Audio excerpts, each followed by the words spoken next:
Welcome back to Saviano's for Saviano Sit Down.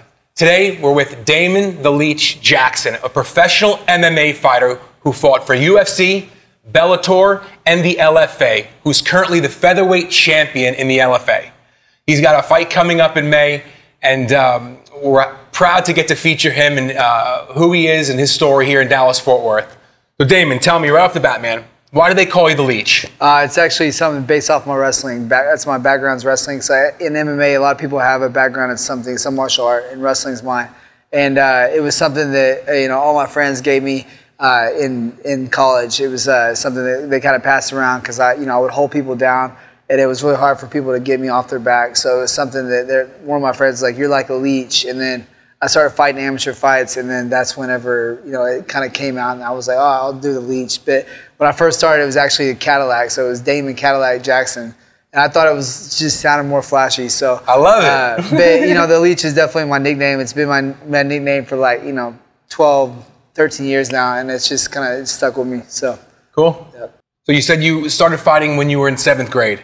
Tell us about your middle school, high school career, man. Yeah, I started wrestling in 7th grade, and it was just something that I actually was going in to try out for. They had wrestling tryouts on one side of the basketball gym, and then the other side it was basketball tryouts. So I tried out for the basketball team, and I made the B team. And I didn't make the A team. I was like, I'm not doing this, And I was like, my buddy was like, "Hey, let's go try wrestling." And so we went over there.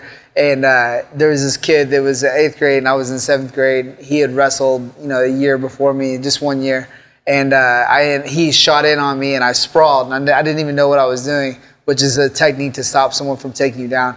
And I stopped him from taking me down. And then I just kind of I got addicted to it from that day. And then I stuck with it, all the way through high school into college. And then, it was something that just really kept me busy, and it kept my mind focused on goals, just setting goals and, sticking to it. Yeah. Were you? Did you get scholarships in college, or were you touted? I was like runner-up in state for high school then, and then I went on to college, and then I was All-American in college. While I was in college, my coach wouldn't let me fight, professionally. But during the summer, he had no control over it, so I started training jiu-jitsu and training kickboxing, and then I started taking my amateur fights my freshman and sophomore year in college, and then every summer I would have 2 amateur fights until I was out of school. And then right after school, that's when I went into my pro career, like 6 months in after just wrestling only. And there was a Brazilian on our soccer team that he was like he just loved jiu-jitsu. And so I would show him wrestling, and he would teach me jiu-jitsu. That's how I learned. Man, the mentality of a fighter. You started off in 7th grade. You obviously were a natural at it. You went all the way through college, did amateur fighting. Did you know while you were in college, this is what I want to do? This is what I want to do? Yeah, no, I really did because the reality show is called The Ultimate Fighter. Mm-hmm. It came out whenever I was maybe a freshman or sophomore. Whenever that show came out, I was like, man, I want to go to college just to be an All-American, just so I can get in the UFC. And that was my route, and that's kind of what kept me on track, was going to college just so I could be a better wrestler, just so I would get to the UFC. And so your professional record is 16-2 throughout all the leagues of the UFC, the Bellator, and the LFA. Yeah. What is your most notable win? What's the win that you're most proud of? At the time, it's the biggest win to me, and it brought me the most attention was when I beat Leonard Garcia. He's kind of like a household name. Wasn't really an idol, but he was like one of those guys that you knew about him, you heard him, you've seen all of his fights. He has some crazy fights where he just slugs it out from start to finish, and really entertaining fighter. And I went out there and submitted him in the first round. It was 90 seconds or something, crazy. I went out there, and this dude is untouchable to me, really, because I was only 8-0 or 7-0 when I fought him. And then 3 weeks later, I got the call to the UFC. So that was looking back, that's definitely the kind of what set me up to go to the UFC. And, awesome. So cool. I was watching the fight with last night again for the 3rd time. I watched the Aguilar fight because I wanted to really see if I can get a grip on it. I have you winning that fight up until the 4th. You got clipped. Let's put it that way. You went down, and this is a part of the business that you're in. Yeah. What I'm curious about, to see where you stand right now, and the man you are right now, still fighting come back from that and won fights after that. How do you face that adversity? What's your first step of coming back? And I took that fight knowing that I wasn't the right time because I just beat someone, dominated this guy that was really tough. And then they're like, hey, just so you know, Kevin's opponent backed out. We would love for you to fight in 3 weeks. And I was like, I think I could do it. And I just cut the weight to 45 that first time. And then coming into that fight, I had to cut weight again. I haven't went to the third round and beat anyone. Like, it's every fight I beat someone in the first or second. So I was going into the fourth round, and he got me, and I wasn't ready for it. And then after coming out of that fight, it took me a couple months off. I was kind of real low key. I was training every day with my friend or with my training partners because that's just how you do. You don't not have a good fight and then not come into the gym because it's not good for other guys that have fights. So when I came back in, I had to take it real slow. I wasn't sparring right off the bat and stuff. And then eventually I just, I started working on my boxing. I started going to a boxing gym and just saying like, hey, if this is an issue, if I got caught there, I got to fix this. And, when I came back in, it was just a matter of, working through my mental more than physically. It was just mental, The way you came back, it's impressive. It really is. You have a fight coming up. Yeah. We don't know who. Yeah. But you got a fight coming up in May. Yeah. It's kind of hard to get excited about this one because we don't know who it is against yet. Can't trash talk anybody. We just start trash talking everybody. Yeah. I mean, I try not to get in the middle of that. What would you tell the mom and dad who have a 13-year-old wrestler at home who's good, who's a natural, who's got talent, and who wants to be a professional fighter?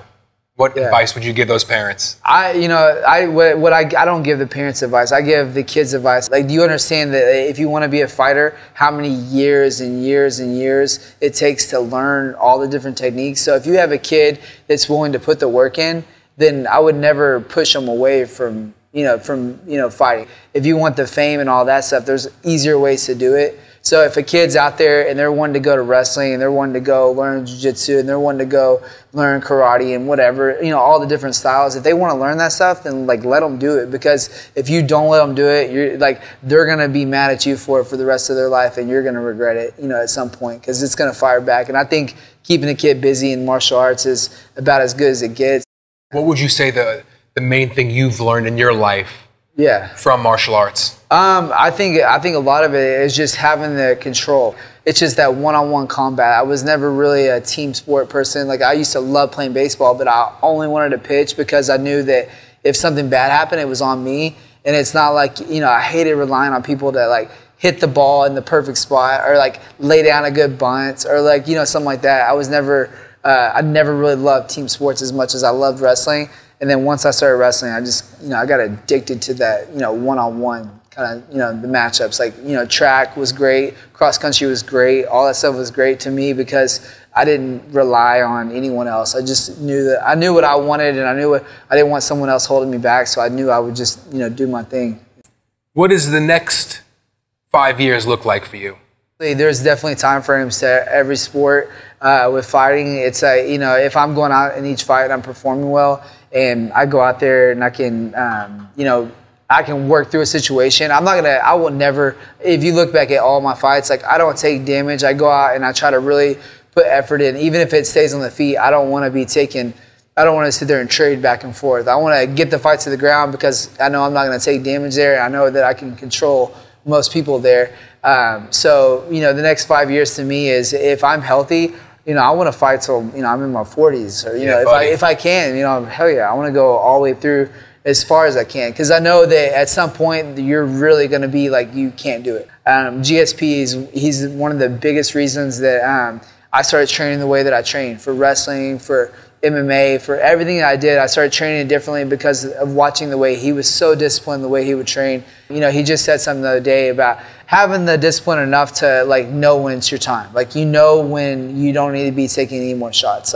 I'm not doing this for my kids. I'm not doing this for my wife, my dad. I don't do this for people. I do this for, it's something deep down inside that I think that if I don't get it out of my system now, I would be a miserable man. Do you find now that, with social media and your success that you've had, do you find people reaching out to you constantly saying, Damon, work me out, let me know if I got what it takes? Yeah, no, I mean, we have we have a pretty open gym. So we have people that come in and try it out. And it's something that I have people that come to me and ask me for advice. But the biggest thing is that, like, if you come to my gym, and that's great. Like, I love it. I would train with anyone ever from any gym. I don't care who they're under. I want them to come here, and I want them to push me. And if I can get something out of it, that's great. And if they can get something out of like what I'm doing, that's great. But if people don't stick around, then I don't waste my time. You got to stick it out. Most people come in for 2 or 3 practices and then they're done on, because it's tough. It's a rough life. It's not. That's why going back to the question you asked with the parent, with the kid and everything like that. If you have a kid that's willing to put their body through that, their mind through that, the constant being tested every day and constantly being like, people are asking you to do something every day, and you have to perform. And if they want to go through that, then let them do it. Yeah. Damon Jackson, Damon the Leech Jackson, Fortis MMA. I tell you, it's so cool for me as I get older and I get to meet new people to be a fan of yours. I feel like I got skin in the game now. When you're fighting, next time I see you on TV or I rent the pay-per-view and you're on, you're Dallas-Fort Worth, baby. You're based here. You're our boy. And we're pulling for you. For sure, man. I appreciate it. It's fun for the people around you. And you're humble, which makes you even more great. We love you. Thanks for coming down today. Yeah, I appreciate you having me out. And we'll be looking out for that May, and we'll help you out with the promotion with anything we can do for you. For sure, man. And yeah, man. Thanks again. Yeah, appreciate it. Yeah.